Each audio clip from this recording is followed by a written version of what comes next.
Welcome to Priya stitching. நான் உங்க பிரியா பேசுறேன். இன்னைக்கு நம்ம ஒரு ஸ்லீவ் டிசைன் பார்க்கலாமா? இந்த மாதிரி நீங்க ஸ்லீவ் எப்பவுமே கட் பண்ணிட்டு கீழே வந்து பாத்தீங்கன்னா 2 இன்ச்சும் சைட்ல வந்து அப்படியே 3 இன்ச்சு மார்க் பண்ணி அப்படியே ஒரு கிராஸ் மார்க் போட்டுங்க. இதை நம்ம அப்படியே கட் பண்ணி எடுத்துக்கலாம். இந்த ஸ்லீவ் பார்க்கறதுக்கு ரொம்ப அழகா இருக்கும். ரொம்ப சிம்பிளா நான் உங்களுக்கு சொல்லி கொடுக்குறேன். இதை நீங்க அப்படியே ஃபாலோ பண்ணுங்க. இந்த வீடியோ ஃபுல்லா பாருங்க, அப்பதான் உங்களுக்கு புரியும். இந்த மாதிரியே நம்ம மெயின் பீஸ்ல இந்த லைனிங்கை போட்டு அப்படியே ஸ்டிச் பண்ணி எடுத்துக்கலாம். எப்பவும் போல அப்படியே ஸ்டிச் பண்ணி அந்த வி கட் பண்ணியிருக்கோம் இல்லையா, அந்த வீலையே நம்ம அப்படியே போட்டு எடுத்துக்கலாம்.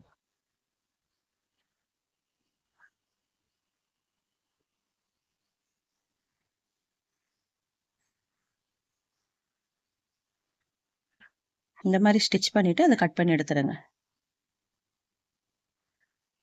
கட் பண்ணிட்டு அந்த இடத்துல அங்கங்க கட் பண்ணி விட்டுட்டு திருப்புங்க. அப்பதான் சுருக்கம் இல்லாம வரும், இல்லைன்னா சுருக்கமா வரும். இந்த மாதிரி கட் பண்ணி விட்டுக்குங்க. இப்ப திருப்புனீங்கன்னா உங்களுக்கு அந்த சுருக்கம் இல்லாம வரும்.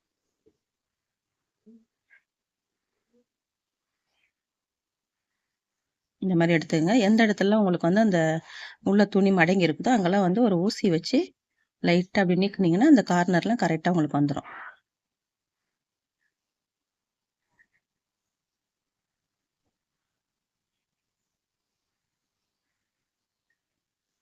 அந்த கார்னர்ல ஊசி வச்சு லைட்டா அப்படி குத்தி எடுத்தீங்கன்னா கரெக்டா வந்துடும்.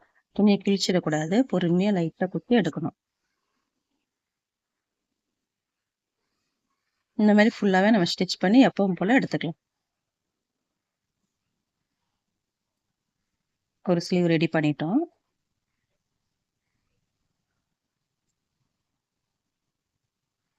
நம்ம அடுத்த ஸ்லீவும் அதே மாதிரி ரெடி பண்ணி எடுத்துக்கலாம்.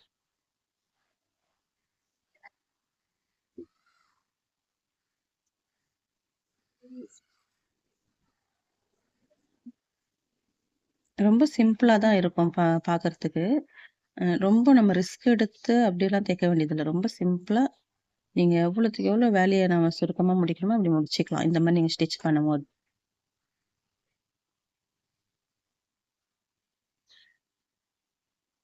ஆனா பினிஷிங் மட்டும் நம்ம கரெக்டா ஸ்டிச் பண்ணி கொடுக்கணும். இந்த மாதிரி கார்னர்ல ஒரு ஊசி வச்சு குத்தி எடுத்துக்கணும். பினிஷிங் கரெக்டா இருந்ததுனாலே நல்லா இருக்கும் பாக்குறதுக்கு. எப்பவுமே பினிஷிங் தான் முக்கியம்.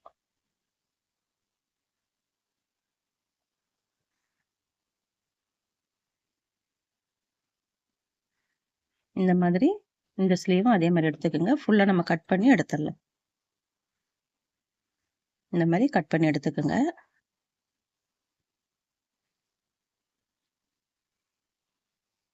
இப்போ இந்த மாதிரி நம்ம கட் பண்ண எக்ஸ்ட்ரா பீஸ் இருக்கு இல்லையா, அதுல வந்து இந்த மாதிரி சின்ன சின்னதா கட் பண்ணி எடுத்துங்க. ஏன்னா பால் ரெடி பண்றதுக்காக நான் சொல்றேன்.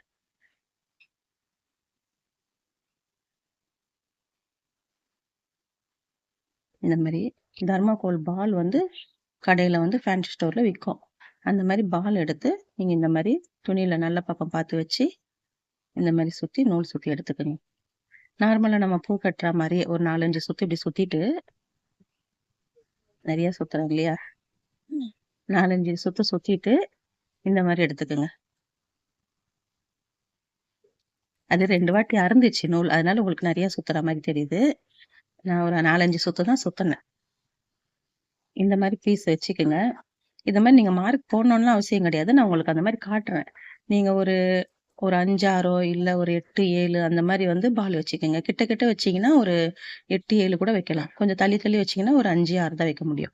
அந்த மாதிரி வச்சுங்க. இந்த மாதிரி பாருங்க, சென்டர் கரெக்டா அந்த லைன் வந்து கரெக்டா பார்த்து எடுத்துங்க. பாருங்க, நான் கிட்ட கிட்ட தான் வைக்கிறேன். ஒரு ஸ்லீவ்ல நம்ம வந்து எத்தனை வைக்கிறோமோ அடுத்த ஸ்லீவ்ல அதே தான் வைக்கணும். அதை வந்து கரெக்டா நீங்க எடுத்துங்க. இந்த பாருங்க, நான் இந்த மாதிரி வச்சிருக்கேன்னா எக்ஸ்ட்ரா இருக்க இந்த பீஸை நம்ம கட் பண்ணி எடுத்துக்கலாம். பார்த்து கட் பண்ணுங்க. அடியில வந்து துணி கட் ஆயிடக்கூடாது. எடுத்துட்டு அதை அப்படியே மடிச்சு நம்ம ஃபர்ஸ்ட் தையல் போட்டோம் இல்லையா, அந்த பால் பக்கத்துல அப்படியே தையல் போடுங்க. பார்த்து பொறுமையா, கையில டச் பண்ணா தெரியும் பால் எங்க இருக்குன்னு, அதை பார்த்து தையல் போடுங்க. இப்ப பாருங்க, அழகா வந்துச்சு. அந்த பிசுறு வெளியே தெரியாம அழகா வந்துச்சு. இப்போ நம்ம அடுத்தது அது மாதிரி ஸ்டிச் பண்ணி எடுத்துக்கலாம். நான் பாருங்க, அந்த லைன் கரெக்டா சென்டர்ல அப்படியே லைனா வச்சுக்கிட்டே வாங்க. நம்ம அந்த பீஸ்ல எத்தனை வச்சோமோ சேம் அதே மாதிரி தான் இதுலயும் வைக்கணும்.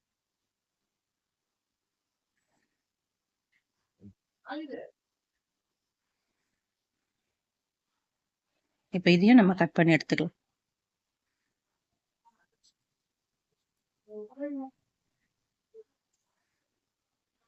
அதை அப்படியே மடிச்சு சேம் அதே மாதிரி ஸ்டிச் போட்டுக்கலாம்.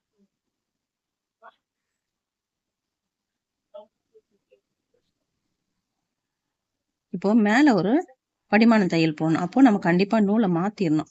நூலை மாத்திட்டு தான் நம்ம வந்து வேலை செய்யணும். இல்லைன்னா கிரீன் கலர் அப்படியே தெரியும். இதுக்கு வந்து நம்ம ரோஸ் கலர் போட்டு அடிச்சுக்கலாம். பாருங்க, இப்போ அடிச்சிட்டோமா? இப்போ பாருங்க, இது இப்படி மடிச்சு அடிக்கணும். அந்த பிசுறு வெளியே தெரியாம இருக்கிறதுக்கு மடிச்சு அடிக்கணும். அதுக்கு நான் என்ன பண்றேன்னா, ஒரு பார்டர் பீஸ் எடுத்து, உங்களுக்கு தெரியும்னு நினைக்கிறேன், இந்த மாதிரி பார்டர் பீஸ் எடுத்து ஃபர்ஸ்ட் அந்த பார்டரை இப்படி உள்பக்கமா மடிச்சு அடிச்சிடுங்க ரெண்டுத்தையும்.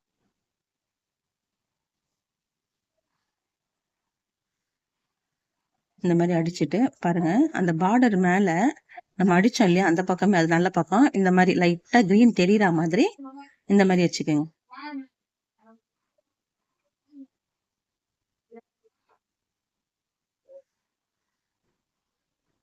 இந்த பீஸ் மேல் பீஸையும் நீங்க மடிக்கணும். ஏன்னா பிசுறு தெரியாம இருக்கிறதுக்காக அதையும் மடிச்சு லைட்டா அந்த கிரீன் கலர் பார்டர் கொடுத்துருக்கோம் இல்லையா, அந்த பார்டர் லைட்டா தெரியற மாதிரி இந்த மாதிரி மடிச்சு சுத்தி ஒரு தையல் போட்டுங்க. இந்த மாதிரி பாத்தீங்கன்னா தையல் போட்ட பிறகு அந்த கிரீன் கலர் பார்டர் பாருங்க, அது லைட்டா பைப்பிங் மாதிரி அழகா தெரியுது. இப்போ நீங்க இதை அப்படியே மேல வச்சு ஸ்டிச் பண்ண வேண்டியதுதான். பாருங்களேன், பார்க்க அழகா இருக்கும். இந்த மாதிரி தான் ஸ்டிச் பண்ணணும். நம்ம அடுத்த பீஸையும் அதே மாதிரி ரெடி பண்ணி எடுத்துக்கலாமா? சொன்ன மாதிரி பார்டருக்கு மேல வச்சு ஒரு 1/4 இன்ச்சு இல்ல 1/4 இன்ச்சு குறைவா அந்த பைப்பிங் தெரியற மாதிரி வச்சுக்கோங்க.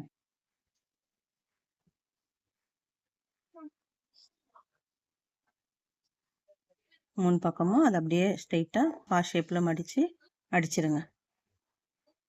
பாருங்க, ரொம்ப சிம்பிளான ஒர்க் தான். இப்போ கண்டிப்பா நூலை மாத்திரணும். ஏன்னா நம்ம கிரீன் கலர் அடிக்க போறோம் இல்லையா, இப்போ நூலை மாத்திருங்க. நூலை மாத்திட்டு அது ரொம்ப கேர்ஃபுல்லா நீங்க வந்து பண்ணிக்கணும். இல்லைன்னா பிரிச்சு பிரிச்சு அடிக்கிற மாதிரி ஆயிடும். இந்த மாதிரி பாருங்க, கரெக்டா வச்சுக்கோங்க. இந்த கரெக்டா அந்த ஷேப் வருது இல்லையா, அந்த வி ஷேப் வருது இல்லையா, அது பால் கரெக்டா வரணும். அந்த மாதிரி கரெக்டா பிடிச்சிட்டு இந்த மாதிரி நீங்க ஃபுல்லாவே அடிச்சுட்டே வாங்க. அந்த வி ஷேப்ல அப்படி அடிச்சுட்டே வாங்க பொறுமையா.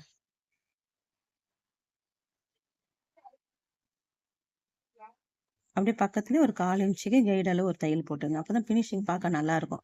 இதுல நீங்க ஏதாவது லேஸ் வச்சாலும் நல்லா இருக்கும். அந்த ரோஸ் கலர்ல நம்ம உள்ள கலர் கொடுத்துருக்கோம் இல்லையா, அந்த கலர்ல நீங்க லேஸ் வச்சாலும் நல்லா இருக்கும். இல்லைனாலும் ஓகே தான். அப்படியே விட்டுட்டாலும் நல்லா தான் இருக்கும். அது இன்னும் கொஞ்சம் லுக்கு எடுத்து கொடுக்கும், அவ்வளவுதான். இந்த மாதிரி எக்ஸ்ட்ரா பீஸ் எல்லாம் நம்ம கட் பண்ணி எடுத்துடலாம். உள்ளேயும் உங்களுக்கு பினிஷிங் நல்லா இருக்கும், வெளியும் பார்க்கறதுக்கு நல்லா இருக்கும். பாருங்க எவ்வளவு அழகா வந்திருக்குன்னு. ரொம்ப சிம்பிள் ஒர்க் தான். ரொம்ப ஈஸியா பண்ணலாம். இப்போ நம்ம அடுத்த ஸ்லீவையும் இது மாதிரி ஸ்டிச் பண்ணி எடுத்துக்கலாம். பாருங்க, கரெக்டா அந்த வி ஷேப்ல அந்த பால் வச்சுட்டு கார்னர் கரெக்டா பார்த்து வச்சு ஃபுல்லாவே இந்த சைட்ல இருந்து ஸ்டார்ட் பண்ணுங்க. அப்படியே கரெக்டா வச்சுட்டு அப்படியே ஸ்டார்ட் பண்ணுங்க.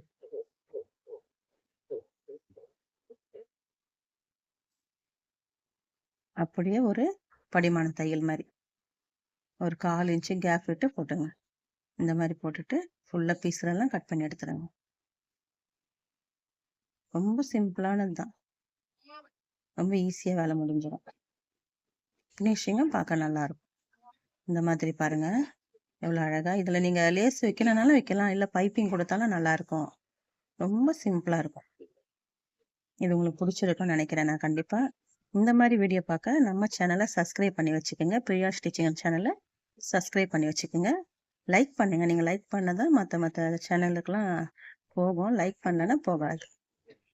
இது உங்களுக்கு பிடிச்சிருக்கும்னு நினைக்கிறேன். தேங்க்யூ ஃபார் வாட்சிங்.